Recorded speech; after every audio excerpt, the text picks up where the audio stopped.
Hey readers, welcome back. So yesterday we did a little bit of theme work, and I kind of want to remind you of some of that stuff before we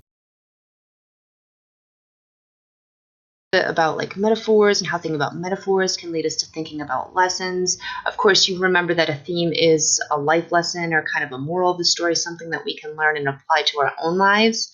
Of course, you also know that for our theme work today, that good readers know that multiple themes live in a book or a text.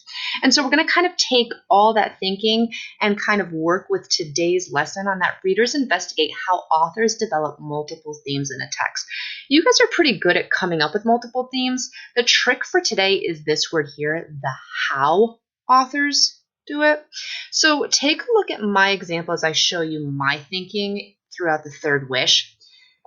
So step one, determining several themes. Again, you guys are good at this by now. I was able quickly just to rattle off 3 different themes that came to mind when I thought about the third wish.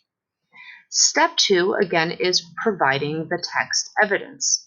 You know that a theme is only as good as its supporting evidence. We're trying to come up with multiple pieces from the beginning, the middle, and the end of the text.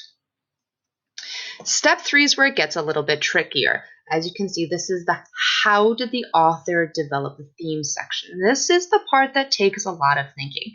To help me do that, I've come up with 3 different strategies. I'm thinking about, are there certain scenes that are connected in a way? Are there repeated words or phrases that come up over and over again? Are there repeated objects that can help me think, how is the author developing this theme? And I took this theme, life isn't about being happy. It's about being content with what you have.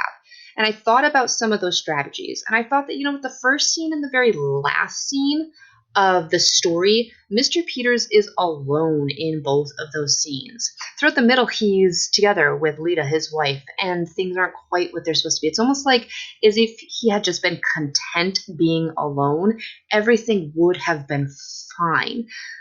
It was interesting how those 2 scenes connected. I thought about Mr. Peters and I thought about Lita, and there's this like what to do and what not to do. Mr. Peters is not content, so he wishes for something to fill that void.